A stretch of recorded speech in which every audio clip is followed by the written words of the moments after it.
네, 조국 전 장관 일가와 관련된 의혹을 수사하는 검찰이 이르면 오늘 조 전 장관의 동생 조모 씨에 대한 구속영장을 다시 청구할 것으로 보입니다. 정경심 동양대 교수는 어제 구속 이후 두 번째 소환돼 차명 주식 투자 등에 대한 조 전 장관 관여 여부를 집중 조사받았습니다. 취재기자 연결하겠습니다. 박석영 기자. 네, 서울중앙지검입니다. 조 전 장관 동생 조 씨 앞서 한 차례 구속영장 기각됐었는데요. 이르면 오늘 구속영장 다시 청구될 가능성이 있다고요?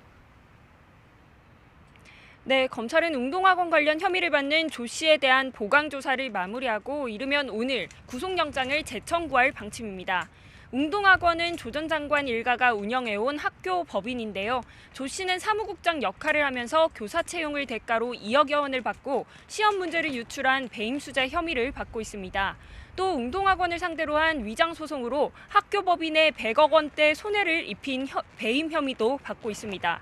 앞서 검찰은 조 씨가 채용비리 전달책을 해외로 도피시킨 혐의까지 포함해 구속영장을 청구했는데요. 법원은 배임 혐의에 다툼의 여지가 있고 건강 상태 등을 고려했다며 조 씨의 구속영장을 한 차례 기각했습니다. 이후 조 씨가 목 부위 치료를 받고 상태가 호전된 만큼 검찰은 한 차례 더 소환하며 보강 수사를 진행해왔습니다. 검찰은 또 조 씨를 상대로 웅동학원 관련 비리에 조 전 장관 부부 등 다른 가족이 연루됐는지도 조사했는데요. 조 씨는 전면 부인한 것으로 알려졌습니다. 네, 검찰이 어제 정 교수를 구속 이후 두 번째로 불러서 각종 혐의에 대한 조 전 장관 관여 여부를 조사했는데 조 전 장관 직접 조사 가능성도 지금 있는 겁니까? 네, 검찰은 구속 다음 날인 지난 25일에 이어 어제 정 교수를 또다시 불러 조사했습니다. 검찰은 정 교수가 지난해 1월쯤 WFM 주식 12만 주를 차명으로 시가보다 싸게 사들인 것으로 보고 있습니다. 매입 당일 조 전 장관 계좌에서 정 교수의 계좌로 5천만 원의 돈이 이체됐다는 일부 언론 보도도 나왔습니다.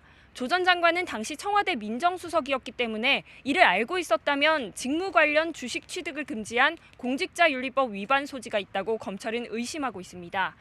WFM 측이 조 전 장관의 영향력을 기대하고 싸게 팔았고 조 전 장관도 사전에 이를 알고 있었다면 차액에 대해서는 뇌물 혐의가 적용될 수 있다는 관측도 나옵니다.